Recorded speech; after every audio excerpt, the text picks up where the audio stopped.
मेरा दिल्ली घराने से हुआ है। उस्ताद इकबाल अहमद खानसा से हम 5 साल ये शास्त्रीय संगीत का लिए हैं। उसके बाद फिर हमारे डॉक्टर विवेक प्रजापति जी, वो भी हमारे गुरु रहे हैं, तो उनसे भी तालीम लिए संगीत का। अच्छा, संगीत से अब लोग हर सरकारी स्कूल में टीचर भी बन रहे हैं, उसका क्या प्रोसेस है?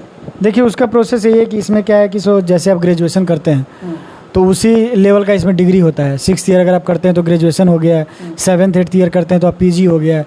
उसके बाद आप सरकारी जॉब के लिए अप्लाई कर सकते हैं, वो चाहे +2 स्कूल में हो, 9th 10th में हो, मिडिल स्कूल में हो, कॉलेज में हो, बड़े बड़े कॉलेज में।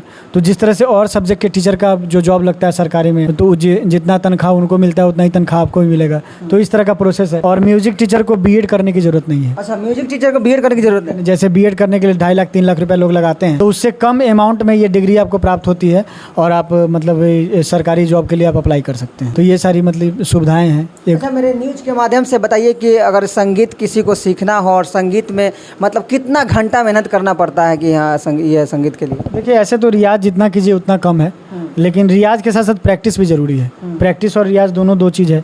रियाज जो आप ये सारेगामा करते हैं ये रियाज हो गया, और प्रैक्टिस वो है जो आप अगर कहीं गाना है तो उसका प्रैक्टिस करके स्टेज शो करते हैं, फिर किसी को सुनाते हैं, फिर एल्बम में गाते हैं, तो वो प्रैक्टिस है। तो दोनों चीज़ ज़रूरी है। और अगर स्टार्टिंग में आप सीख रहे हैं तो कम से कम आधा घंटा 1 घंटा, और अगर 6 महीना साल भर से सीख रहे हैं तो 2 घंटा 2.5 घंटा, ऐसे करके टाइमिंग को बढ़ाना है। शास्त्रीय संगीत को कितना टाइम देना चाहिए और ये प्रैक्टिस को कितना टाइम देना? देखिए, स्टार्टिंग में आधा घंटा 1 घंटा बहुत हो गया। शास्त्रीय संगीत, हाँ, और प्रैक्टिस अगर है तो ग्रुप में बैठे हुए तो 1 घंटा 1.5 घंटा ऐसे कर। बाबू कितना दिन से रियाज? ये लगभग 6 महीने से भी प्रैक्टिस कर रही है। हाँ, 6 महीने से सीख रही है, कर रही है, और बहुत सारा इसका गाना भी मार्केट में आ रहा है अभी। और महादेव से दुआ है कि ऐसे ही आगे बढ़ती रही है। जब मामा के ही हाथ पड़ गया है तो? हाँ, मेरा आशीर्वाद है और मेरा सपोर्ट भी पूरा है, और जहाँ तक होगा वहाँ तक सपोर्ट करेंगे। और बस हम लोग का काम है आगे बढ़ाना, आगे स्टेज पे जाके बम फोड़ना, इसका काम है कि नहीं?